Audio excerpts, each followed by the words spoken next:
is KDLD Santa Monica and KDLE Newport Beach, LINOC. This is Camp Freddy Radio. The following takes place between 6 p.m. and 8 p.m. Billy Morrison, Dave Navarro, Matt Sorum, Donovan Leach, and Chris Cheney. Today is the longest day of my life. This is Camp Freddy Radio on the Independent FM Indy 103. What is up? It's me. I'm back. I feel like I haven't been here in weeks. And I am joined after lots of cajoling, I might say. Zero cajoling. No cajoling, just schedules and, our periods weren't synchronized. That's Mr. Mark McGrath is here for the whole duration. Hello, Billy. Hey, Chris Cheney's never here. No, I know. I'm going on record saying that. Do you like how he's second in the list, featuring Dave Navarro, Chris Cheney, Donovan? It's like he's done one show. I heard one show he did. He's good. He's not bad. He's not bad. He's no Dono, the but thing he's cool. Here's the thing. If you were Chris Cheney, he's hanging out on the house in Malibu. It's Saturday. It's about 4 o'clock Saturday afternoon. He's on the beach. He's looking at the chicks walking by and the seagulls. Are you going to get in your car and drive to Hollywood and do a radio show? Absolutely. It's 140 exactly. here. And Lindsay Lohan's in a thong. You know. Exactly. You're staying in Malibu. You're staying where you are. So he married good, huh? Yeah, he did all right. God bless him, man. Yeah. Have you met Tiff? I've met her. She's an angel. She's beautiful. Yeah, it's good. You know. Both of them. I'm glad he's happy because good for him. It's because I'm not. Do we have that? I'm really glad he's happy. Yeah, good for him. Oh, have we got the air conditioning on in here? Yeah. Because this is hell in here, and I'm not going to make it any better with this. Billy is smoking. Oh yeah, such a bummer. I hope Jones is not listening because he complains. Allowed to smoke in here. So. Is he? I know. Yeah. The Camp Freddy. You're smoking inside. It's against the law, Billy. And we break the laws here at Indy 103.1. Absolutely, that's what I was brought up to do. We're going to hit this with... this is the raddest song ever. It's got to go out to our mutual friend, Mr. Jerry Harrington, who we actually know is in the car. Yes, sir. Can I say something about Jerry Harrington? Yes, sir. There is no more knowledgeable fan of music. I know. Circa 77 and onwards. I dare. People look at me and go, Mark McGrath, you're a rock and roll Jeopardy champion, which I am 3 times, but who's counting? Jerry Harrington is the smartest, greatest... That's only because Jerry wasn't invited on that show. No, that's right. By me. I had Joe Walsh swatting flies on there. That's why I won. But, the thing about Jerry Harrington, he's a great cat, and he's a good lover. That's for you, Jerry. Oh my God, that's so out of left field. Even I'm stunned. Yeah, you right were, now. Jerry. I've never, they've never heard you speechless, Billy. Jerry, this is Let's Give It. Let's get it up. AC/DC.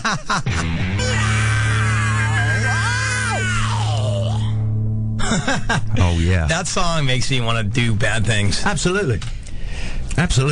Billy, I'm so glad to be here on Camp Freddy Radio. I'm glad we got you here finally. I'm just it's a joy, and there's nothing better in the world. I have the extreme pleasure of every now and then being invited to play with Camp Freddy and looking to my right and seeing Billy Morrison, seeing Matt Sorum, seeing Dave Navarro, Chris Cheney, and then there's Steve Jones, and I'm playing Pretty Vacant. It's surreal. You know what I mean? I don't think I'm a fan that gets to talk to you guys and play with you guys. But you know what? That's why it works, Mark. Because everyone on stage is looking around going, "Oh my God!" I think you're going, "Oh my God, Mark McGrath's out here." I'm like, "Where's Waldo?" in the Camp Freddy thing. Let me just point something out. Darren won't know this story. Mark has. He's like inner circle Camp Freddy, done a lot of gigs, and he's one of our own. So one day he says, "You know what would be great? We'll do a Rat song." And it went over everyone's head, and everyone's like, "Yeah, whatever." And then the next gig he says, "You know what would be great? We should do a Rat song." Right. So then we start taking him seriously. So what do? We call Warren DeMartini, who agrees to do the gig, and then we call Mark and we go, "You know that Rat song you wanted to do? We're going to do it with Warren DeMartini, and you're singing it." And he's like, "Oh no! Oh my God!" Yeah, it's like careful what you ask for. I'm like, absolutely. I'm like, Billy, I can't do it. I can't hit those Stephen Piercy highs. And man. I got to tell you, that was amazing. It was great, Billy. But I get out there and I'm so excited to see Warren. And Warren sung the round and round the highs on that. So it was great. I forgot the verse. No, you didn't. Yes, I did, man. I said the first verse, same as the third. You know what I mean? That kind of thing. But it was a joy, dude. And that's the beauty of Camp Freddy. The radio, you never know what to expect. And on stage, you never know what you're going to get. You may get Steven Tyler. You may get Billy Joe Armstrong. Or, on a bad night, you may get Mark McGrath. Well, no. and the listeners need to understand that we don't know either. I mean, you've seen No, I've seen it. You don't know who's show. We really don't know what I remember that one show at the Key Club for the charity. I mean, Ozzy showed up at the sound check. And unfortunately, I was sound checking, so he didn't do the show that night. But if I wasn't, he would have done the show. You know what I mean? Did. He wandered in for a little bit, and what are you doing? Oh, yeah. I'll see you later. I'll see you later. Yeah. Who was your favorite, Billy? I don't mean to get all over in your business here, but who was your favorite guest performer or the biggest joy you had jamming with Camp Freddy? Lou Reed. Was it Lou Reed? Oh, my God. Is that just a sexy thing to say on the radio, or do you really believe that? Have you any idea how many times I've shot lots of substances listening to Venus in Furs? Really? Oh, my God. That was my song. Did you like that? To do that stuff Oh, to. it was? Oh, yeah. And then I was almost right back in the day. I was standing on stage. There's Lou. I'm playing Venus in Furs. Surreal. I felt the little tingle. I'm like, oh, yeah, here we go, baby. And you know what? It was probably better sober. I don't know about I'll be over here if you need me. Yeah, I won't go that far. Give me a call. Yeah. But, Lou was good. Ronnie Wood was really good. It's Tyler, obviously. Yeah. You, I mean, listen. Stop. Mark, No, just because I'm here, not just blowing, by proxy. Not blowing smoke, I say it to everyone. Doing the Pistol songs. It is with you and Jonesy. The greatest. Yeah. I got to say this, Billy, though, purely on enthusiasm and lust for life, there's no one who has more excitement than me on Camp Freddy. Nobody. No, you're 'Cause I'm a fan with the pass. I'm the guy that gets to bother everybody. I'm the contest winner that's on stage. You know what I mean? And it's just a bummer for everybody except me and the audience. So, Supergroup. Yes, sir. Love it. Are you into it? I mean, I saw the last one with In Excess and all that. And Supernova. Okay, yeah. Supergroup. I was actually going to Supergroup first. Oh, with Supergroup. Have you seen it? It's the greatest show ever. Thank you. It's the greatest show in the history of the world. Thank you. You know, Sebastian Bach is ageless, which is fantastic. And think about Ted Nugent. He's one of those guys I wish I didn't know him behind the scenes. I'm Ted Nugent, Wango Tango, shooting an arrow in someone's ass at Cobo Arena in Detroit. I sit on a tank and play guitar. Yeah, but he's just off-putting, man. You know, I get it. We shoot people, we eat, we do the whole thing. But, man, I love Ted Nugent, and I had a different perception of who Ted Nugent was. Right. And then seeing Supergroup and, clicking his dentures, I'll tell you, Sebastian. You know, it's it's kind of a bummer. You know, but how about this? When Evan Seinfeld's the voice of reason on the show, well, then you've got a TV show. You got a show. I'm so glad you liked it because everyone was going, oh, my God, have you seen Supergroup? Oh, I can't believe Sebastian. I love it. It's television. He's fantastic. It's amazing. You couldn't write that. I have one thing to say. Savage Animal! Oh, my God. That's awesome. His unbridled enthusiasm with no irony. No irony at all. I got it, guys. Savage Animal. Yeah, you feeling it, Scott? And Scott Ian's looking at him like his head is going around. It's great. With no irony, dude. Purely Savage Animal. He was deadly serious. I am going to make this band. I'm going to call it Savage Animal, and we're going to tour the world. You know what's great about Sebastian Bach? He turned his radio off in '88. And he kept writing songs. Yeah, exactly. That's why he rules.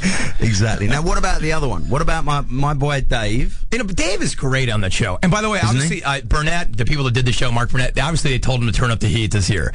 Get a little more critical, get a little more, Simon-esque, if you will. I love that show. How about that kid, the shifty shell shock meets Jay Gordon from Orgy? He's my vote. He is my vote. Let me tell you something. It's so obvious right now, Billy, that he's not going to win. Why? It's so obvious. You see Tommy's like, dude, and it's such a nice little thing. The guy who's the best in that show is that Toby kid, the Australian guy. Yeah. You know? He sings the best.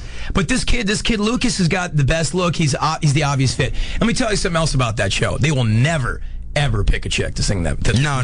They just won't. And they weren't going to do that last year either. No, ever. They're not. In Excess, especially In Excess. Exactly. Never. But let me tell you why I think Lucas will win. But it's not about who can sing the best. You know, it's about attitude and look. Sure. And, is that kid going to sit on a bus with Tommy Lee for a year? Right. Is Tommy going to sit on the bus with the kid for the year? Well, this is my question to you, Billy. Do you think a record will ever get made? I don't. But what's the genius thing is, who cares? Nobody. Who cares? By the way, don't even bother me with the record. No. Yeah, don't pollute my airwaves. Just be rock stars, go on television, and do what you're doing, guys, because it's awesome. Yeah, it's just a fun show to watch. The thing about, and I'm watching Brooke Burke, who's the most beautiful girl in the history of the world. You see her? Yeah, I see her. You know what I mean? Dave's jealous. She's like, Brooke, you look great. I know. And she is so beautiful, man. She just, I don't even know is she talking? Because I just look at her and just go, wow. I mean, let's have her front, She doesn't have any lines. She just stands there and everyone just looks and goes, wow. And I love Jason Newsted. He never gets off that metal thing. Like, dude, I thought the bridge was cool. Was there not something that went down the other day where Tommy went off at Jason on air? I read that on the net somewhere, and maybe it was like I didn't see it on the on air. Maybe it was behind the scenes. No, apparently Tommy was certainly hungover in both those shows. Yeah. He's just like, that was Keller later. Well, I'll tell you what we should do. And Gilby Clarke. Gotta love Gilby. I think he's amazing, man. Really underrated guitar player. If you're gonna replace Izzy Stradlin, replace him with Gilby Clarke. No, really. Is that bad? It's not bad. It's just that it is Izzy and it is Gilby. They're same. They play the same. They look the same. I dare you to find another one of Gilby and Izzy, because they're a juggernaut in themselves. They were the matched pair. They're a matched pair, exactly. They are the London Choir Boys from LA. Absolutely, I love that band. And do you like Spike? Spike's rad, Spike's great. And I'll tell you the other good thing about the intro credits of Supergroup. It's all lots of montage going on, and then there's this one tiny clip of Gilby running up a ramp. He looks amazing. Yeah. But it's maybe 3 seconds long, and it's like. There he is. There he goes. But hey, man. And he gets a little salty on that show. He's great. He called that chick out, the chick that's sort of the Juliette Lewis, Camp Freddy vibe with the one cat suit. The Spanish girl, right? Yeah, she's hot. Just don't talk. You know what I'm saying? And he was the guy that sat there and went, "I'm sorry. That just sucked." Yeah. Much respect for saying. Do you know how hard that is to do, Billy? You're a nice guy, you get it, but that's hard to do that. You know what I'm saying? But it was so funny. This chick is like, I've never heard a song by you, Metallica, Guns N' Roses, and Motley Crue. I'm like, are you insane? You know what I'm saying? They should have cut her, but they cut Dude. What'd you think of Dude? They got cut. He reminded me of me. Just like, there's something there if you kind of suck. I don't think Spanish chick's going to last very long. No, she's next. She's more Menudo type. You know what she is? She's American Idol. She's not. Absolutely. And a story. But Lucas, your pick. My vote is for Lucas, and in honor of that whole thing, let's play. Are you playing Panic Channel on this station? Is it on rotation? Hey, why not? I heard Steve Isaacs and Dave Navarro do an acoustic Panic Channel song in here a couple months ago. Yeah. It was one of the most beautiful things I've ever heard. I know. No, for real. I'm totally digging you. I mean, why isn't that dominating airwaves immediately? Exactly. Who do I talk to? Have you heard? Have you heard their single "Why Cry"? Yeah, it's just it makes me like run a bath and text Run DMC. Have you seen that show, Run's House? That's a good show. I haven't seen that. Oh, it's brilliant. I haven't seen that. It's brilliant. Hit it. Radio, Indy 1031. Indy 1031. Hey, Nate. Oh, yeah, we could try that. I actually play on that track. You do? Not that we're chatting whilst we're away, but we're chatting whilst we're away. This is Camp Freddy Radio on Indy 103.1. I am Billy Morrison. You are Billy Morrison. And by the way, the nicest guy probably I've ever met. Please. You're such a gentleman and a great guy. That's all I got to say. No, the listeners need to know because they feel they know you when they hear you on Camp Freddy Radio, but they got the vibe. But if you met Billy Morrison, he would sit down with you, high five you, and talk to you about Balaam and the Angel. And that's huge. No, that's huge. That's actually better than what Dave would say, because what Dave would say is when you meet Billy Morrison, ask him to take you out for dinner, because he will. And I've had people calling up going, I'd like to take advantage of the free dinner with Billy. The free dinner. And Navarro's the same guy. He loves to take people out to dinner. He does, actually, and we'll give his number out later. Maybe we can get him to take a group of you out to Red Lobster. There you go. And he's at Equinox at 4 o'clock every day. He works out, man. He does his thing. So, what have you got going on in your life? You know what I'm doing, Billy? You're still doing the day job, right? I do two things I don't do well. Sing and host a TV show. You know, and I've been really lucky in my life, and I've stopped thinking about 10 years ago and trying to push myself through life and let life start pushing me. Right. You know, I was on a tour bus on a Friday, and then a Monday I was at Extra hosting the show. Is that how it happened? It literally was like that. I did a few things for MTV and VH1 where I hosted, some 100 most shocking things, right. and I did some award shows. And one of the executives at Extra saw me and goes, you know, the guy kind of sucks, but there's something there. And that literally that's how it went down. I went in and took a meeting, and we just kind of vibed, and that's it, you know?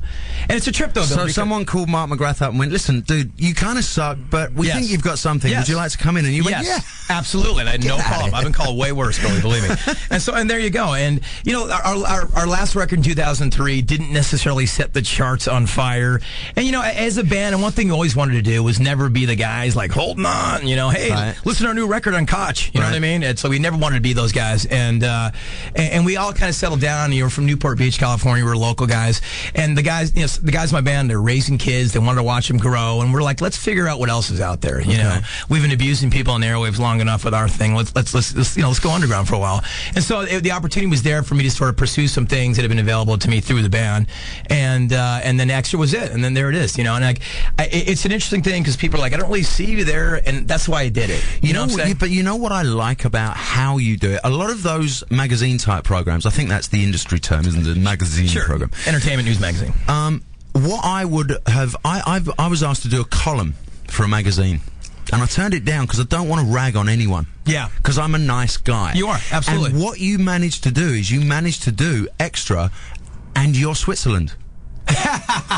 You remain Switzerland, which is great. Good watches, nice chocolates, Mark McGrath. Right. No one gets hurt. We go home. It's fast food. And I actually tune in to watch. I hate watching the ones where they rip people apart because some of my friends are on there and then I get all angry and then I'm you know it's just like it's too easy. You do it good. You do it well good. You know, like I don't know if I do it good, and it's funny because I really sucked. It's a funny thing, when I first started I was scared, I was deer in the headlights, you know. I was going to ask, I had like a double chin, I was 20 pounds heavier, I was like freaking out. And then it's funny because people just come up to me and just go like, dude, you really suck when you began. You know, they have no filter. They don't even care. And they're like, you're getting better now. I'm not saying you're there, dude, but you're getting better. It's funny with people sort of. So I've kind of grown into the job. You must enjoy it though. You must enjoy it. You know what? I love the people there. You know, do I want to talk about the dump Lindsay Lohan took last night every night? No. You know what I'm saying? Am I really into entertainment Could you actually tell me about that later? Because I'd like to know. There's corn. Okay. But the thing is you know, it's a good thing to do. I love the people there. My co-host Dana Devin is an angel. She's the greatest, and it's a good fit in that say. Am I going to ride out into the sunset doing entertainment news the rest of my life? And am I in this sort of hard? It's more journalistically inclined than I thought. I know people are laughing, but there really is sort of like, you know, there's a sort of hierarchy there where people start in Midland, Texas, then they go to Denver, then they go. You know, it's a real story. This is the panacea. How much work do you have to do before we see you on TV? Do you have to do research? You know, people. You know, like, or do they hand you a piece of paper? I don't, because they don't trust me to do that, and it's rightfully so. You know, it's like, it really. I mean, like most of the guys, like John Kelly, guys that are correspondents in our show, they put the stories together. See, that would be a deal breaker for me. Me too. That's why I didn't do it. They know that. You know, homework never has and never will cut it. Never. Camp Freddy doesn't rehearse. Right. When you want me to research a story? Yeah. Get another host. I got to learn the third verse. All right, I'll think about it. But I'm like Ron Burgundy. I just read what's up there, and then I don't even hear it, and I go home. And people go to me, "Hey, Mark, what's up with Nick and Jessica?" And I'm like, I don't know. You really don't know. I just kind of glaze over and read it and just go, "Hey guys, welcome." You know what I mean? And then, but people really think I'm the authority on the entertainment news, which I'm certainly not. Well, I think you do a good job. Well, Billy, thank you very much. I have a question for you. Yes, sir. Playing with the Cult. Yeah. Now, how is Ian Astbury as a road partner? Well, this is an interesting question. And then, as we were coming up in the elevator, Mark says, "Can I ask you anything?" And I went, "Yeah, you can ask me anything." And I'm curious because the Cult is one of my all-time faves. I'll tell you that the truth is absolutely fine because I didn't see him. Now, what do you mean? Well, there were... He's his own juggernaut? He's his own juggernaut. He's on... I mean, he had his kids out, kept himself to himself. There were a lot of buses on that tour. A lot. Really? Yes. Did Billy have his own bus? Me and Billy. Oh, that's good. Two Billies. Yeah. I dig it. I mean, I get on with... $2 bill. I get on with Duffy like a house. He's an angel. He's a great guy. So, and Ian had his bus, and his kids were out, and I would see him as we were walking to the stage, and it would be very, you know... pleasant. See, I don't like that. It's a gang on the road, Billy. Let me put it this way. I had freshly arrived on the shores, right? My record deal with Geffen had gone straight down the toilet. Right? Got the money, nothing ever happened. Landed in America, and someone went, "Do you want to be in the Cult for a couple of years?" And I was like, yes. Sure. So I didn't care. Right. I'm standing in RFK. My first Cult gig after 2 rehearsals was RFK Stadium in Washington. At the HFS festival? Yeah. And I'm standing there going... That's 85,000 people. I'm going, that's not a bad first start. No. You know? No. So I didn't care that I didn't have the gang thing. Now, the new band... That ain't gonna happen. Do you know what I mean? Of course. And it's more organic. It is a gang organic. It is a gang on the road, but Ian's great. He keeps himself to himself, and apart from knocking me out one night with his swinging microphone. Oh, did he? Yeah, I woke up on the side of the stage with oxygen and paramedics and You're kidding lots me. of concern. No. In the middle of Peace Dog. Peace Dog. Oh, they played that live? Yeah. Twice. What do you think of Rick Rubin, man? Oh, I love Rick Rubin. Me too. He's amazing. He's an amazing producer, an amazing human being. It reminds me of a story once when I was having dinner with Rick Rubin and my friend Mick G, who you know Mick G, right? Director extraordinaire, directed many videos, all you cats saw in the '90s, and did the Charlie's Angels movies. I was at a restaurant with Rick Rubin, one of these sort of like nature-esque, vegan freakouts that like really right up my alley. The Bodhi tree of the restaurant world. Exactly. Yeah. You walk in, you smell petroleum oil, and that's just the chef. Great, I'll have the tofu salad, please. Yeah, exactly. So I go in there, and I'm drinking like a wheat beer or something, just trying to find something alcoholic, right? And we're doing our thing. I have 2 beers, and then Rick's like, I've got an idea. Why don't we go to my house, listen to the Letterman, and do some meditating? I'm 2 beers in. I'm ready to like throw up my goat horns, right? And he's like, and I'm like, boy, that sounds great. So me and my friend McKee go up to Rick's thing, and there's a giant stuffed in his living room, right? Well, of course. Yeah, and he's got these 2 Pooley dogs. You know those dreadlock dogs? Yeah. The most vicious MFs you've ever seen. Now check it out. I'm doing a meditation. Rick Rubin's here, McGee's here, so we're kind of like in a triangle. And he's like, bah, bah, bah, bah, bah, bah, bah. And his Pooley dogs are breathing in my ears, about to bite the S out of me. And I look at my friend McGee. I know McGee since day one. I'm like, I know McGee's eyes are open right now. I know his eyes are open, right? And we're meditating. Rick's going, bah, and I'm like, I'm 2 beers in. I'm kind of bummed. I'm like, what am I doing here? And I open my eyes. I look at McGee, and his eyes are open, staring at me. It was the funniest thing ever. And Rick did his thing, and this story's dying. Okay, I'll see you there. But meditating with Rick Rubin. Come back on Wednesday. He's here all week. If you haven't changed, Kiss FM. Let me tell you something. No one else I know has got a story about meditating with Rick Rubin. I'm quite impressed. No, it's interesting, and he's into it. He does his thing. But Rick is a talented guy. That guy's made a few records. Yeah, I haven't heard anything lately, but. Yeah, it doesn't matter. It's a joke. It's a joke, Billy. Stay with I'll tell you what's a I good saw your one. eyes glaze over. You did, didn't you? Yeah, I did. You're like, I haven't get done him out of anything here. like that. Where's Vincent Gallo when you need him? Why don't you pick one of them? Seeing as you are the guest, then you get to do what you want. We had Tommy into the extra. Tommy Lee into extra this week. Let me count that in. Let's do a bit of Tommy Lee. And talented guy. Tommy's got a voice. And can I say something about Tommy Lee, Billy? Yeah. Probably one of the greatest rock and roll drummers of all time. Zero credit. I mean, go listen to Livewire and some of those little fills when he hits like the crash and hits the splash. Absolutely. Him, Matt Sorum, John Barnum. I mean, there's a handful. There is, but Tommy Lee's not really mentioned in that rarefied era enough. Tommy does his thing. He's got his other life. Because as a drummer, because he's out there in Us Weekly land. Right, exactly. And all of that stuff. Well, this is in honor of Tommy. I actually play guitar on this track, and this is called Say Goodbye. That was the weak part. Yes. That was our boy, Tommy Lee. T-Bone Lee in the house, and you can see him 3 times a week on whatever network that's on. That's on CBS, what's it on? right? CBS, isn't it? CBS. I'll probably have to go down there. I waited for a few weeks last time until Dave was in the swing, and then I went down to a few tapings. Oh, you did? And I got to tell you, it's real fun. That house band, they are a monster band. And when you go, it's actually live, PA, monitors, the whole Blood, 9 sweat, and yards. tears. And once they've got the rubbish out, and there's just good singers left, and they start doing the Queen songs and the Led Zepp songs, it's like wow, it's really good. That drummer and that guitar player, man, they're monsters. Yeah, what's that guy's name? The Mohican. I'm bad at names. Let me ask you something. How long does the taping take? You know what I'm saying? Is it in real time? It's actually not bad. It's real time plus a couple of pickups at the end, on which, of course, I've gone by then. Of course, yeah. Can you all stay seated? We're going to do some pickups. I'll see you later. Yeah. I've seen what I've come to see, so yeah, that's fun. Robbie Williams. Oh, okay. Let's talk about Robbie Williams. All right, let's go there. Where are you and Robbie at right now as people?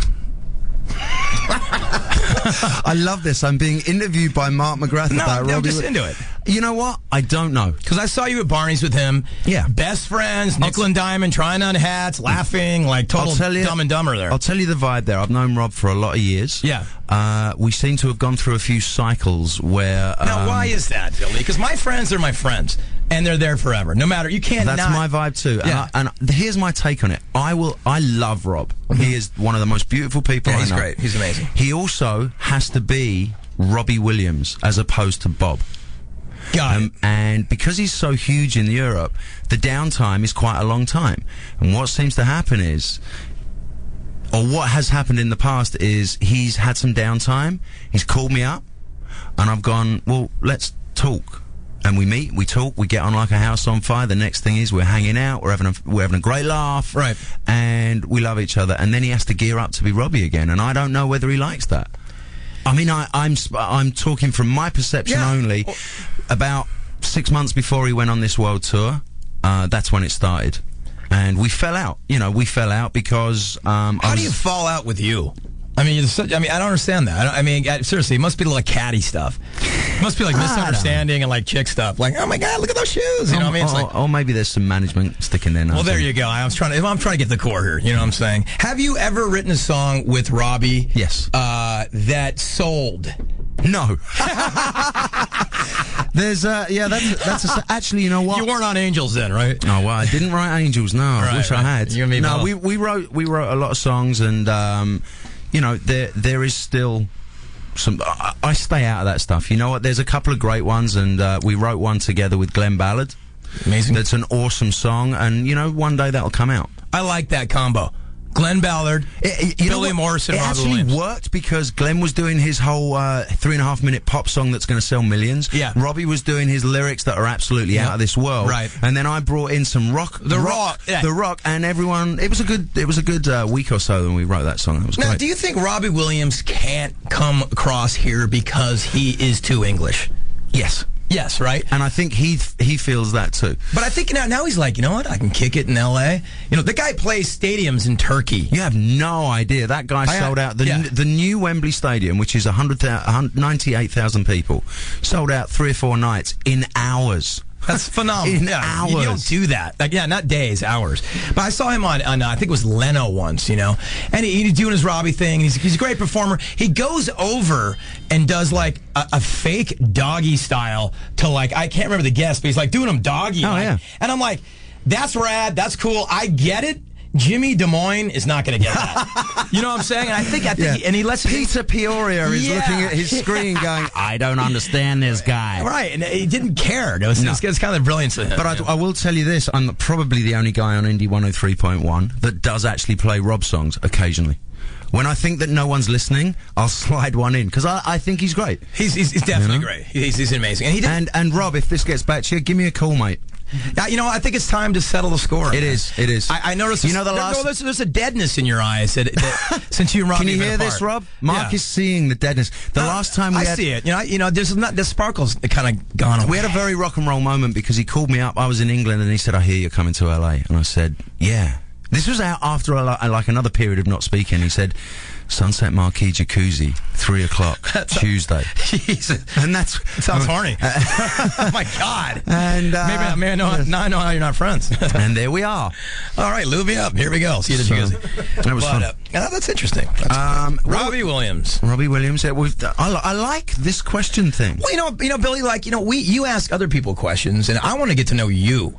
You know, I hear this beautiful English accent on my radio 6 to 8 on Saturdays. I'm like, who is this guy? Let's get to know Billy Morrison. Great guy. Whole thing. Let's know him. Flat irons his hair. I love it. Actually, it's Japanese, darling. Oh, it is? The Japanese That's strain. a bear of a process. It's about 6 hours. 6 hours. You know what? Worth every second. You sure I'm not doing a bit of 89 hair metal right now? No, you're not. You know, when you were growing it out, there were some issues there. There were some issues. I'm like, Billy, if I was a better friend, I'd tell you your hair looks like not good. But you didn't. You just let it go. No, I just go. But I knew what you were going for, so I could let him breathe. Yeah, let him breathe. I think it's all coming off very soon, actually. And why did Jerry Cantrell steal Jailbreak from me, dude? That was my go-to at Camp Freddy. You do realize, Darren, that there is a huge resentment brewing here. Well, it's not necessarily resentment. Jerry Cantrell is this amazing musician. He can do any song. He's written amazing songs. He also has a huge member. That's what I hear. Huge. Like Milton Berle style, right? Absolutely huge. Is it Garth Brooks or is it length? No, it's both. Let's get this straight. The guy is an awesome guitar player. No doubt. In one of the most seminal rock bands ever. I think the best to come out of that scene. Absolutely. Yeah.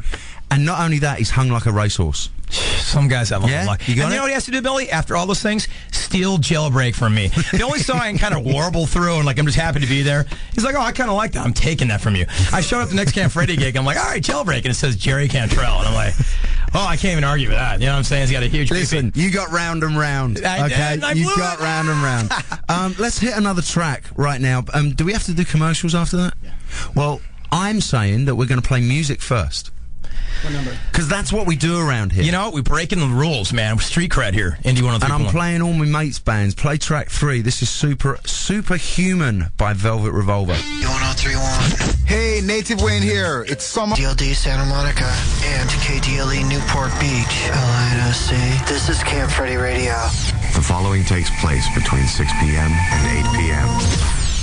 Billy Morrison, Dave Navarro, Matt Sorum, Donovan Leach, and Chris Cheney. Today is the longest day of my life. This is Camp Freddy Radio on the Independent FM Indie 103. Have you noticed how he says Chris Cheney at the end of that? I do. Dave Navarro, Billy Morrison, and Chris Cheney. Sexy. Yeah. Hey, you saw Donovan in Hedwig, right? Mm-hmm. Amazing. Like, awesome. I know Donovan, like at Camp Freddy, I get it, and he's got a. He was born to do that role in Hedwig. I was actually gonna use those words. When you see him, it's like, there he is. Yes. That is Donovan Leach right there. That's him. A man in a dress. A man in a dress. You know, in Santa Monica, next to Del Taco there by Highland.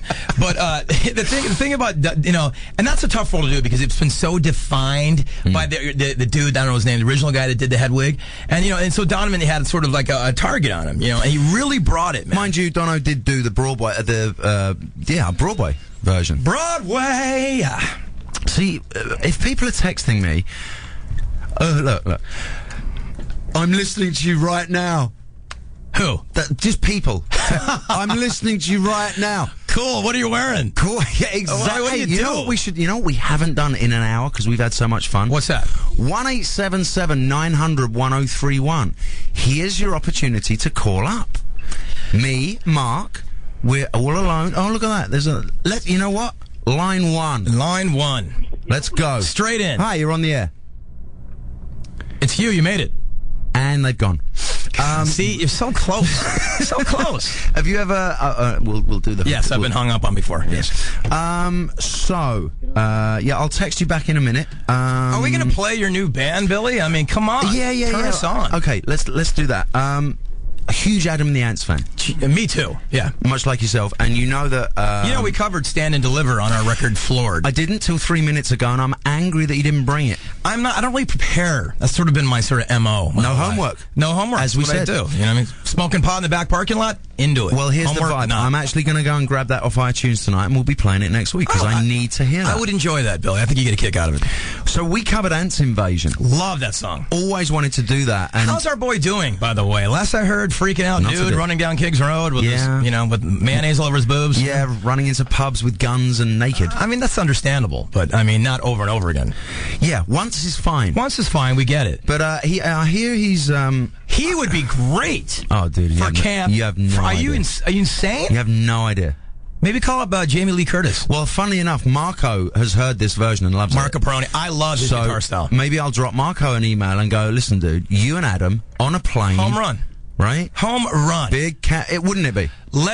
Just put me on the list. And whilst you're at it, go and knock on Susie's door. Yep. Bring her with you. And, bang on Peter Murphy's door because he's just down the street. Peter's just down the street. And call Brendan from Spirit Destiny. He's probably around somewhere. Remember we were discussing that earlier? I think he's laying bricks these days. Is he? Yeah. Oh. I heard he went into construction. Well, hey, man. The drummer from the Jam? He's a bricklayer. Bricks and mortar. Bricks and mortar. Hey! Oh! All right. Hey, Paul Weller should get the Jam back together, man. Like, just for some one-offs. Like, I get it. I love Paul Weller. I love the whole Style Council vibe. I love what he's doing, the white boy soul thing. But you know what? Paul's very much, God rest his soul, a strummer vibe. That was then. This is now. I know, dude. Look. I don't want to do it. There must be some animosity between him and and Bruce Fox. And Bruce, there must be. There must be because look, now it's not even about like, oh, you're cool, you're credible. Now it's just like, I'd like to see the Jam play Wembley. Is that so wrong of me? Yeah, you're just right. As a fan, you're right. Bruce, Paul, give me a call. Peter Murphy's going to be knocking on your door to come and do a Camp Freddy show with Susie and Adam and Marco, so get on the plane. I like that lineup, man. Here it is. This is Circus Diablo's version of Ants Invasion. Adam would be proud, dude. I see him right now running down Kings Road. And it goes something like that. That's brilliant, man. We really Where'd you enjoy record it. that, Billy? Matt Sorum's back garden. What does that mean? Well, Matt built a small but perfectly formed recording studio. I mean, you know, Matt's got a house befitting Matt Sorum. Befitting Matt Sorum. Right. So the 6-car garage in the back got converted. Garage, basically. I love it. How's the feng shui there? Oh, dude, you know Matt. I mean, it's like the koi ponds here and the little jingly chimes are here, and you can't walk here because that'll disrupt the balance of the harmony. And there's Matt having a bottle of wine in the corner. That's brilliant. Nude? Nude with some chicks. It's a great vibe to record there. We're doing Camp Freddy stuff there now as well. You're obviously doing great stuff. That sounded amazing. Thank you dude. very much. What's Thank the deal with the band, man? When will we see them live? We are locked away in a rehearsal room. We have a small little tour going on at the end of August. Really? Just West Coast. We're going to do Frisco and, like the Frisco, Phoenix, Sure. Seattle. Yeah. All the way down. Do the Key Club on the 25th, I believe. And then we're going to hiding again and come back out in November. Brilliant. Brilliant. Sometime around the release of the record. Radical, Billy. It sounds great, man. Good. So what's on the cards for you, Mark? What's on the cards for me, Billy? Let me rephrase that. Please. What would be on the cards if the world was your lobster? If the world was my lobster, Billy, I would record my George Michael Faith right now, okay, and make that record. Well, I can sort of just go out into sort of that shed business in the summer. Right. And it sort of be an institution artist, you know what I'm saying? I know people are laughing at home, but, you know... No, I am taking you completely No, seriously. that's, like, how do I do that? Now, I don't, how do I do that gracefully and not kid myself? Let me get this straight. You still want to make music? Oh, it's my... Look, we were talking about music. We've been talking about it since day one. I'm here because I love music. I love music. It's my passion. Right. It's what, Oh, yeah, I have the joy. I'm still in the band. We still do shows. We're playing a show tomorrow in Vegas. So I have that outlet. It's great. But, like, how do I become an artist? How do I become Rod Stewart? And I see everybody laughing, and I can hear people laughing at home, and that's okay. You hear that? There they are. I hear them in Costa Mesa laughing. That was the 3 people down in OC. Just I heard them. I heard them laughing, and they've been laughing the whole time. But it's like, how do I do that? And so I'm working on that. But the problem is, I have to visualize something before I can do it. Well, yeah. Do you have the concept? Here's what I want to do. You know Eric Burden in the war period? Yes. Spill the wine, dig that girl. Yeah. You know that part? How do I do that with sort of a millennium attachment to it? You know what I mean? How do I create that vibe? How do I be a Mel Sade with some Sinatra, Eric Burden, and a little bit of Cannibal Corpse thrown in? Dude, if you get that, call me up and tell me. That's what I'm saying. I'm searching. I might search the rest of my life with a colostomy bag. I might be still looking for it. Man. I don't think I've ever heard Sade and Cannibal Corpse in the same sentence. But they belong together, don't they? It kind of rolls off the tongue. Very good. You know what I mean? So that's what music's my love, Bill. What about movies? I've been acting like a singer my whole life, so I've already, I've got my job there. But I've done a few movies. I was starring. Our band starred in Father's Day. Yes. And of course, everybody saw that giant. I remember that. You know what's weird? On paper, you have Ivan Reitman, Stripes, many huge movies. Right. You have Billy Crystal and Robin Williams for the first time doing a movie together. And then you have Sugar Ray. I mean, you got to be kidding me. It's just, it's got Blockbuster written all over it. And it sunk the biggest turd, a Sunday morning turd, man. And then that was it. But you'll see it on HBO every now and then. I got a 50-cent check every. Do you enjoy? I do enjoy the process of acting. I do, and not to be a kook, but I really respect the craft of acting. And right. I hate when people talk all precious about acting, but you just it's not easy being coming. Mark Wahlberg used to be Marky Mark. He's done an incredible job. He's a super talented guy. It's it's hard to make the transition. It's not an easy thing. You know what I mean? Yeah. Well, I think also movies, it depends on whether you want to be a character actor or whether you actually want to take this craft and do the Johnny Depp thing where you live in it and becoming the character. That I have a huge amount of respect for. You know why? Because it's not easily done. Absolutely. I mean, you can't just learn it. I mean, I see people taking acting classes, and it's like it's sort of inherent, isn't it, Billy? You know what I mean? Johnny Depp. I must admit, on Tuesday, this coming Tuesday, I've got the first screening of a movie that I did last year. First movie I've ever done. Well, do tell, man. And you'll love. Who's in it? It's indie movie, small. There's a MC Gainey and is it like a John Taylor Sugartown thing? No, it's it was directed by Marcus Nash, a friend of mine, and it was very, very funny. It's called Tripping Forward. Very funny. Lots of breasts and Into it. skimpy. Into it. Yeah, I'm in. And I totally enjoyed the process and totally walked away with it thinking I'd like to do more of it, but I really wouldn't want to be Johnny Depp. Right. Because that is hard work. Well, Billy, were you conscious of the camera? Now, when you're doing light fare like that, but No, I imagine wasn't. crying in the camera. No, I can't. Imagine doing that. That's what I was thinking. And I watched, ever since I did that movie, it was like my scenes are like 2 or 3 minutes long. Right. You know, like a few lines. Brando-esque. Exactly. Cameo. And, Wired up. But I now watch love scenes and action scenes and with another appreciation for 'em. completely different take on the whole thing. How would you cry? How do they do that? You know what I always find fascinating is like when you know people are driving in movies and they're singing. Like, you gotta hold on to what you got. Like, but they're imagine doing that with people sitting there. No. But like, you're just so in the moment, you're not really thinking about that. Probably the car's not moving The car's because not you're on the moving back at of a all. truck and You're like in a green screen, like, and like. we're halfway there. Whoa! Yeah. How about him for Camp Freddy? Oh, dude, now there's John Bond. Let me get on this. You gotta right. be kidding me, man. During the next song, I'm gonna text someone who matters and see if we can get him. Text Sebastian. You see, he would get the vibe. John Bond would get the vibe. He would get the vibe, and he'd be great at it. And I think he'd have fun at it, man. Deb, I know you're listening. We want Bon Jovi. Make it so. We're wanted. The best Richie line. Sambora, The best line in rock and roll. I've seen a million faces, and I've done what? I've rocked them all. And then how about the video when he goes like Yeah, this and the yeah, lights yeah, come yeah, on? yeah. You're like, I get it. I get it. Now I'm crying. Yeah. Now, you want me to do a scene in a movie when I cry? Show me that video and then roll them cameras, baby. And the best in that video when he finishes they go backstage after and he puts the towel on. He's got his robe on. He's yeah.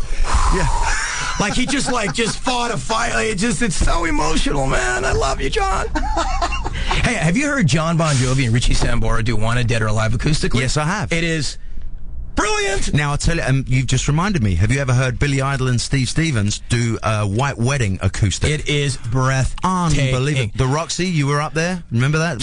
Is there a cooler guy than Steve Stevens? I know it's a popular title. He's my today. boy. He's such a nice guy. Steve is my boy, and he's. You know where he is right now? Where is he? He is in either Lithuania. He's in Lithuania. That's in where? Alabama, right?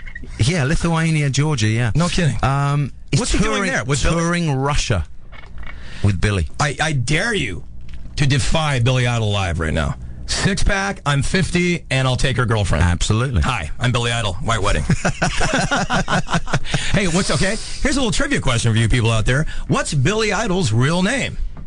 Oh, there you go. Now, 1-877-900-1031. What do we got to give away? What is Billy Idol's real name? We will find something to give you. I don't know. What about that wine glass? That looks pretty disgusting with your Siggy poos in there, man. Yeah. Sig City Nights. 1-877-900-1031. What's Billy Idol's real name? And we'll figure out something to give you. Let's play a song, Mark. Let's play a song. What do you got there, Billy? I have no idea. Help me out here. Pick one. You got any Thin Lizzy or any UFO? No, but I've got a really cool unknown Iggy Pop song called That sounds good to me. Whatever the last song What's on his the real CD. name? Well, Jim Osterberg, of course. There you go. And you know what? When you call him up, you have to say Jim. You don't say hi, Iggy. Well, I do, because we've known each other for years. You just met him, I guess. Oh, you know, you're calling him Ig now, right? We were around the Igster. Yo, Ig, what's going on?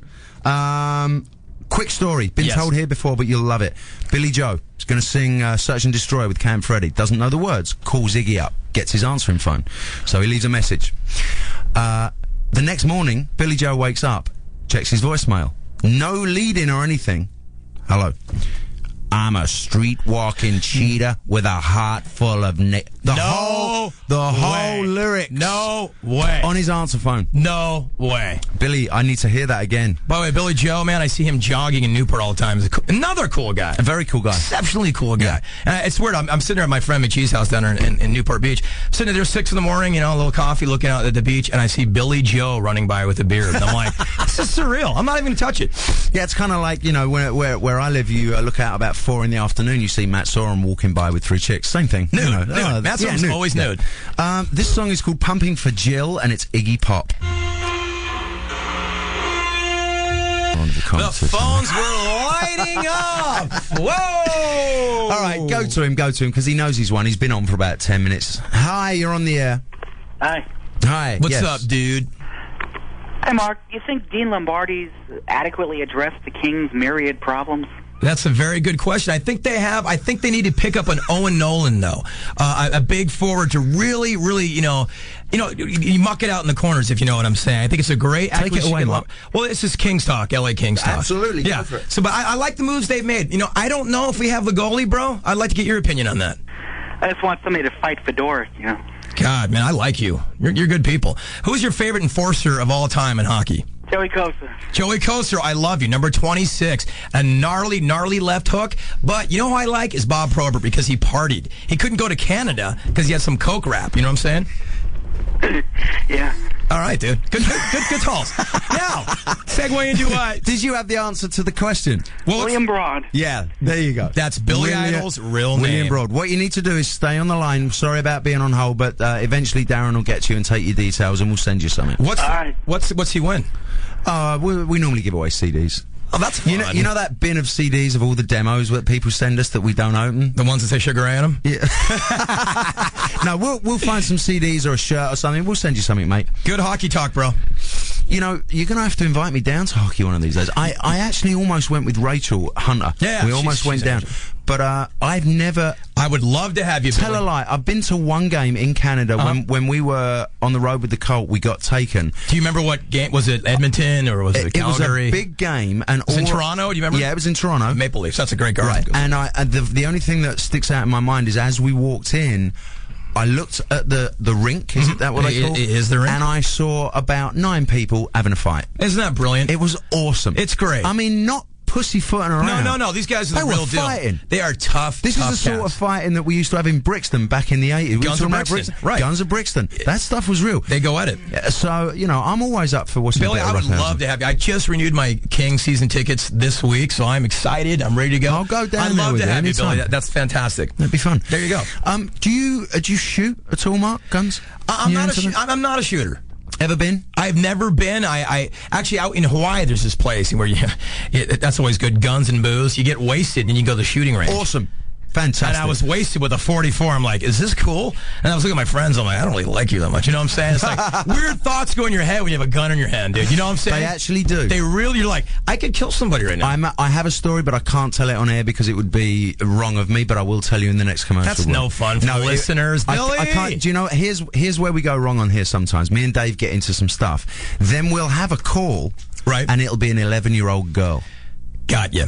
Can you play Coldplay? Boy. And we've just been talking about oral sex. That'll sober you up real quick. Let me tell you, you're going home tonight thinking, oh, I'm a bad person. And you are. So I'm not gonna I'm not gonna go, but I will tell you that story. Hold on. Breaking news, Ricky Warwick asked Mark McGrath about his Irish roots and has he ever been there? Ricky Warwick, man, the almighty! I love Ricky Warwick, man. That's a talented cat. Opened for Def Leppard a couple years ago. He actually killed it. He was awesome. This dude walks on stage with an acoustic guitar and killed it. And no band. I go see Ricky Warwick. Sometimes he plays the Vipers, and he's amazing. What a talent that guy is. Yeah, he's good. County Cork, Ricky. That's my heritage. And, guys who are from Ireland like Ricky, they look at me like, why do you have an Irish tattoo on your back, you fool? Because I'm like third generation, Irish American. It's great. The whole Shamrock thing's it's great. The funny thing about these Shamrocks, dude, is like I got this Shamrock at Hart and Huntington. That's new. Hart and Huntington tattoo. That's nice. Yeah, and I was wasted. No, you never believe. No, really. And I go to my tour manager. I go, dude, look at my Shamrock, my first one. He goes, you idiot, you got one on your elbow. There you go. So I really am Mark, Irish. Are you serious? I S you now. Dude, I got my first. I go, dude, my first Shamrock. He goes, you idiot, you got one on your elbow. I go, I'll be right here. But but I am the last male to carry on the McGrath name. Right. So I feel an affinity towards Ireland, towards my Irish obligation heritage. To carry on, to carry on the family crest. So that's it. Hey, Ricky, thanks for the.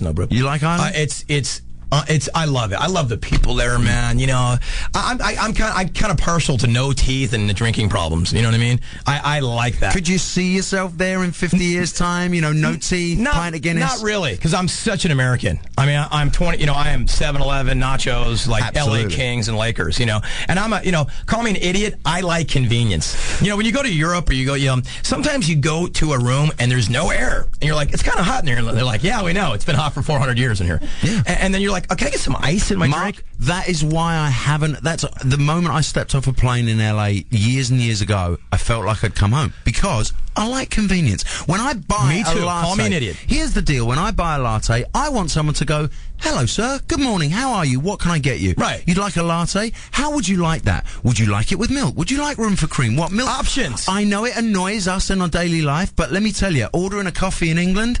Could I have a... No, we ain't got any. And that wears you down, Billy. It wears you down. And call me an idiot. Like, when I watch a sporting contest, I like to finish a game. Like, World Cup soccer, it's like 0-0, let's go home. You know what I mean? And I've never seen a game where you play a game for like 90 minutes and then you finish the game with another game. Like, a shootout is not soccer. You know what I'm saying? It's like, why? But that's the only like running a marathon. And we couldn't figure out how to end the game, so we kind of fabricated the whole... Let's just go home and have a pint. So, like, yeah, I am a product of convenience. I like endings. Absolutely. I like ice in my drink. Call me an idiot. Now, ice? Oh, please. And I go to England, and it's like 10 o'clock, say, like in Bradley or something, right? And I'm like, boy, I'm starving. It's 10:15. They're like, well, kitchen closed. There's breakfast tomorrow. And you're like, I am starving. I'm American. Help me. And that's, I'm very ethnocentric, and yes, it's a bummer, and I wish I was more cultured, but I'm happy you're not. I just like you the way you are. I'm a product of America. The good thing about living in England back in the late 80s, early 90s was they started to show American football. Right? Mm-hmm. Live on television, but it was only on one channel, and it was always live, which meant 3 o'clock in the morning. Yeah. Well, me, I'm loaded on speed and coke and everything else I can get my hand in. So I'm up. Everyone's asleep. No restaurants open. You know, it's like, I'm you're not hungry though. You're not hungry though. But not Speedball. Hey, give me that burger, man. Yeah, but the idea, if I wanted a cheeseburger, right. I'd like to be able to get one. You might buy it, not eat it. How's that? So there I am, cleaning the fabric of the couch at 3. As you do. Right. What else is there? So I would turn American football on. There's the answer. So I became a Raiders fan through many tweaky hours. So you're a Raiders fan? Oh yeah. I actually, one of my Christmas presents a couple of years ago was my wife bought me tickets to Oakland and the whole, airfare. That is a hell of a gig. And we lost and, whatever. But I don't talk about it because actually the team right now is really crap. I don't know, dude. I think they'll be stronger this year. I hope so. The quarterback they got, Aaron Brooks, right? The quarterback. Yeah. He'll get you 8-8. You might squeak in the playoffs, you know what I mean? But he's not going to put you in the promised land. But when I started, it's kind of like people got into Chelsea when they were winning. Yeah, soccer, like Jonesy. Right? And then, I was watching the Raiders like when they were storming. Storming. Yeah. Like awesome football. Right. Jerry Rice and all that stuff. And then, now I get here and it all went a bit wrong, but I'm hoping for better this season. Hey, you can't be happy all the time. You know what I mean? Absolutely. Well, now it'd be that much sweeter, Billy, when they win. You know what I mean? Yeah. So you said Jerry Rice, man. Yeah. What about him? Well, you said Jerry Rice was a Niner, but he played with a year with the Raiders, right? What are you gonna do? A year? You're kidding me? He's been there for... No, Jerry Rice was a Niner. He was a San Francisco 49er for years and years. That was he kind of got his fame. Right. Yeah. But I think he spent a year in that was before. That was before I was watching American football. I have a limited experience, and I would never go head to head with you on music or sport. Because you have some knowledge. I'm a welcoming human being. You have some knowledge. I like dialogue and discussion. I'm not condescending. But I came in with that whole Jerry Rice, say 6 years ago. Okay. 6 years, 7 years ago. 6-7 years ago. I'm going to let you go on that one. Because it's not, whatever. No, go on. Raiders talk with Billy Morrison. That's rad. I never thought we could talk about the Raiders. I think Jerry Rice played, maybe the callers will let us know. Jerry Rice played 1 year with the Raiders, didn't he? No, he definitely played more than 1 year. We're losing listeners. Let's get us on. Yes. And that guy, you better take his address because he's been on the line for about 2 hours. Get him the sweatbands quickly. Pick a song. Let's go. You know what I want to hear? I want to hear Doesn't Remind Me by Audio Slave. I think it's a great tune. What number is it? That number is not listed. Let me have a look at it looks about something like 5. Yeah. Play 5. There is a voice of rock and roll. One of the seminal voices of rock and roll, no doubt. We often talk about Chris because when we're sitting there thinking up, Camp Freddy singers, his name comes up all the time. How could it not? Because Chris has that voice. By the way, this is how it works in Camp Freddy Radio. We're all friends on Indie, right? Yep. Absolutely. In walks Native Wayne. Native Wayne. What's happening? Maximum respect, Billy and Mark. What's up, Wayne? Cool, man. I just came in to give Mark hell because I just drove all the way in traffic from Newport Beach where I played in a tennis tournament with McG, and there was a big sign when I got there. Mark McGrath is playing. I don't know why that went down like that. Then McG sold me out, I hear, But I know a friend of mine, Scott Davis, who's a pro tennis player, he was playing in that, and he goes, hey, do you want to maybe come down a couple weeks ago? I go, yeah, give me a call. He never called me.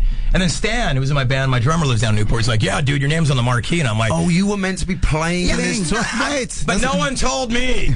That's all right. That's all right. See, when I called him to do this radio show, he said, you know what? I'd love to because I've got this tennis tournament. I really don't want to do it. Right. So there's my out. There you go, and man. then echoing over the loudspeakers in this huge tennis club, Newport Beach, it said, Mark McGrath will not be appearing. He has not gone to bed yet. That's so unfair. He has not gone to bed. It's true, but unfair. And he has been drinking. God, like I need any help now. So Wayne, Gavin Rosdahl got in the final, huh? Yeah, Gavin, amazing Did he really? player, man. Yeah. Gavin. And he was there with his baby and his missus. He's a good guy. I saw him at this Oswald Boateng show thing. Now, have you seen that? Do we know about this? Because I love the clothes. The clothes are unreal, but you have to be you or Jude Law to wear them. If you've got any kind of belly or Do you know how long Oswald Boateng's been going? I mean, a long time. Like late 80s, the guy was cutting cloth in Savile Row, and he was the very first guy in London. Like purple suits. He loves purple. Yeah, and he was knocking them out, and he was in Savile Row, and Savile Row was notoriously grey pinstripe. That's it. Yep. Business suit. And Oswald Boateng's in there causing a huge stir, selling like bright orange suits, and I had a few back in the day, but I sold them. They're clean. They're like modwear. I sold them. Yeah. They're like Paul Weller modwear, if you will. It's clean. Yeah. But again, you have to be 105 pounds. I saw the big billboard, and I was like, great, good for him. He's a star, man. He's like Zella Charisma, that cat. Keep talking, Mark. I'm pulling something up. Native Wayne in the house.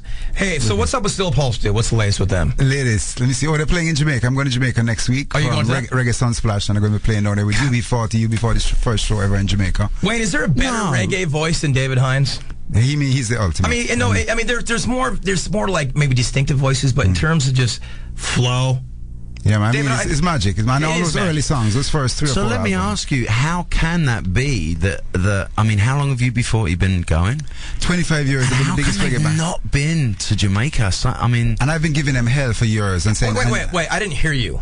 What'd you just say? UB40's never been to Jamaica? No, they've never played in Jamaica. You've got to be kidding me. They've been there, and I helped them build a studio down there and all, but I think they've always been scared to play. Are they scared because of the authenticity? Right. If all of a sudden the biggest reggae band in the world flops in Jamaica, then they're dead. But finally, 25 years later... And you're going? I'm going. That's awesome. Ali Campbell. Yeah, man. They write some songs, man. Killer songs, man. Killer songs. Food for thought, dude. I wish I had more knowledge about the song titles and artists that I used to hear. I mean, when I did most of my formative years in Brixton, and it wasn't what people thought. It was all dub sound systems. Yeah. All along the streets, like, I'd be walking along doing what I'm doing or whatever, and people used to think there was a common misconception that Brixton was all rock and roll blaring out, and it wasn't. It was awesome. They were like, everyone had huge PA stacks. Where they got them from? On the corner. They nip up the Lyceum and steal the PA. Steal the PA. And during the summer, it was like, you would walk past shop fronts with PAs bigger than most clubs in LA, and they're banging out this awesome reggae, and all the dudes are hanging on the corner selling crack. It was great. That sounds brilliant. Sounds like a party. It was awesome. I mean, punk rock and reggae kind of went hand in hand. Exactly. Don Letts kind of like brought that whole DJ influence. Yeah, and I know, from what I understand and what I've heard, I mean, Johnny Rotten, that's all he listened to was reggae. Most of them did. I mean, the Slits, there was a whole reggae thing going on in London at that time. Simonin, that's all he listened Yeah. And I was really lucky because I was living over there for a year at that time, and that's when I met Rotten and went to lots of shows with him and saw the Slits and Ari. You know, Ari, the lead singer of the Slits, is Rotten's wife's daughter, and so it was, and all the time Jonesy and everybody. You were up in that mix. That was the magic years of funk. Do you know? You get cooler every time. Do you know Don? Yeah, really well. Yeah, man. Yeah, he did some films. He flew in the other day. Funny enough, Jerry Harrington was picking him up from the airport. And God, Jerry again. I said to Jerry, "You got to get Don to come on the show because I've never met him, and I have like a million questions." Cool. Yeah, no, he's amazing. You know, he's just a cool dude, Don Letts. You know what I mean? And he now, made Big Audio Dynamite good. Yeah, you know what I'm saying? And he directed a Jamaican movie about a few years ago called Dancehall Queen. Really good too. I saw that movie, dude. It's on your, your cable every now and then. Dancehall Queen. Good movie. I'll be Netflixing that one. I haven't seen it, but Netflix it up, dude. Do you Netflix? I don't Netflix. It's good. Yeah, I hear it's good. It's fun. I don't commit to things like that. Like, oh boy, I want to watch Platoon next Wednesday. Like, I mean, I don't care. You know what I'm saying? I don't think I want to. You know what I'm saying? How do I know what I want to do next Wednesday? I don't. Apparently, I'm drunk all night and I miss tennis tournaments. You know tennis tournaments. God, that's bad. How is Newport Beach on this? Oh, it must be about 130. Oh, my God. Way, 150, man. I was like, dang. But it's at least you get that ocean air coming off, man. Newport's clean. It's like, if it's 110 in the valley, it's like 78 there. It's just beautiful, man. I had to go to the valley today, and let me tell you, it's miserable. Stifling. It's miserable. It's that kind of thing like you're just angry. Here's my story for you, Mark. So, I don't know whether you heard, Wayne, we're actually, Camp Freddy are doing some recording, and we're recording at Matt's. Matt's in Hawaii, so he doesn't know this, and I don't think Indy reaches to Hawaii, so he won't know it till he gets back. One of the electricity pylons, which is right behind his studio, blew up. Have you ever seen these things blow up? What does that mean, blew up? The heat caused it to... You know, like in the movies when you see a telegraph pole and it's like fireworks? Yes. It did that.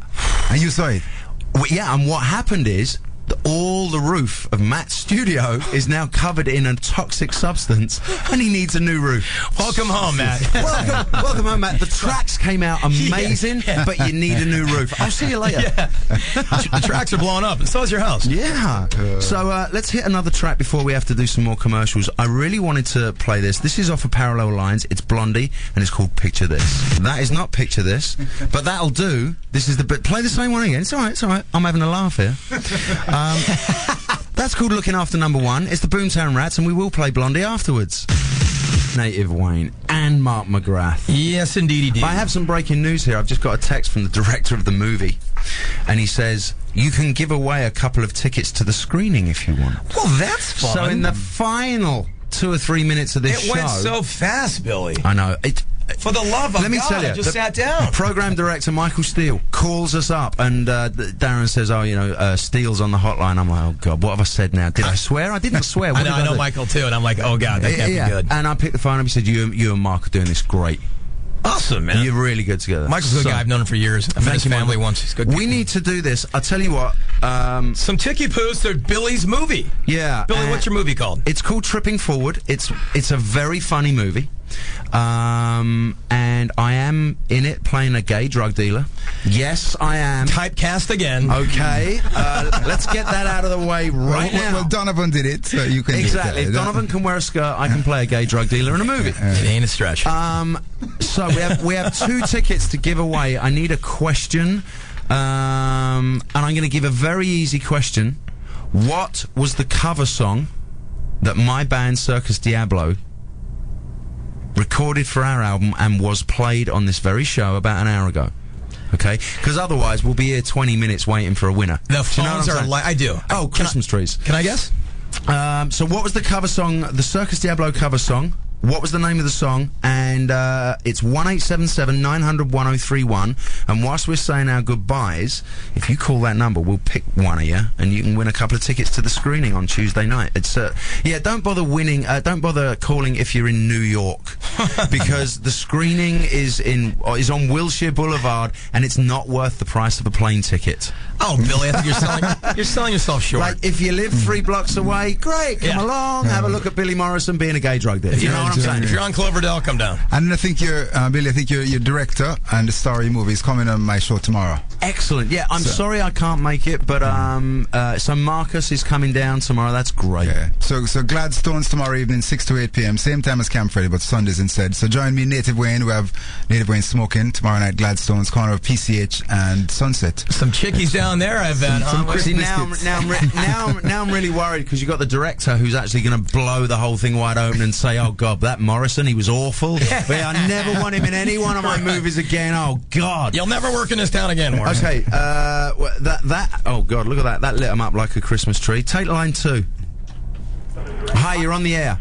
Hey, this is Jean. I think I have the answer to your question. Well, Jean, what would that answer be? It's an Adam and the Ant song. Yes, it is. Ants Invasion. Oh, we have a winner. I also have a question from It's Mark the Gene Genie. McGrath. All right, seeing as you want, do you want to go to this screening? Absolutely. Okay, so we'll get your details in a second. Congratulations, question Gene. for you, Okay, Mark. question for Mark. Shoot. Lemonade and Brownies. Yeah. My favorite Really? album. Yeah, I became a fan. You guys played at CBGB's how many decades ago? That was in '95. It was years ago. I love that album. I have 2 copies of that album. Oh, that's and so I sweet of still you. pump it. Thank It you is so my much. favorite. Thank you so much. It was a lot of So fun. tell me, I've always been dying to ask you this question. Yeah. How did you guys go a little more poppy and less hard like that album? You know what? He's never been It's asked not a that bad before. question. No, It's not here's the totally deal. bad. I love Slayer, but I love the Beach Boys. And you know Ah. what? You're going to hear both from me. You know what I'm Okay. saying? I just, when we were writing that album, we just kind of threw everything against the wall and see what was going to stick. You know, we knew 2 I love chords. it. I still laugh at that album. Well, thank you, Gene. And my God, I have 1,000 questions. About Well, this is your format to do that. But you guys are almost done with the show. It actually, we are over. Okay. Partying is such sweet sorrow. You know, Okay. it's been a pleasure. Thank you. I love the show. I just got back into LA and I missed the radio station, so I was in San Francisco. How's your family doing? I mean, you know, what else you got? Listen, Dennis, stay on the line. Don't hang up because Okay. Darren will get you details. Hey, you know what? I've been promised tickets before and they've never come Okay, so through. here's How dare you, listen Billy. to this. I know. How dare I'm gonna you. Keep on calling you This guys. is what I am going to do for you, all right? What? Because I care. Darren, I'm a huge cult fan, too, by the you way. stay on the line, and Darren won't speak to you. I will speak to you. I will write your name down, And take you to I dinner, will make too. sure. Thank you, Mark. You're welcome. And I will make sure you are on the list. Well, Okay? I'll ask you 1,000 questions. right, I Dennis. wish it weren't the end of the show. I'm sorry. You stay on the line there. See you, Gene. Wow. I like her. Enthusiastic. It's great. You know, she's got a lot of questions. She's the kind of person that answers a question and doesn't hear the answer and asks the next question. Yes. Which I love. She's excited. She's excited. She's like, I love the code. I love this. I love Deep Purple. Who am I talking to?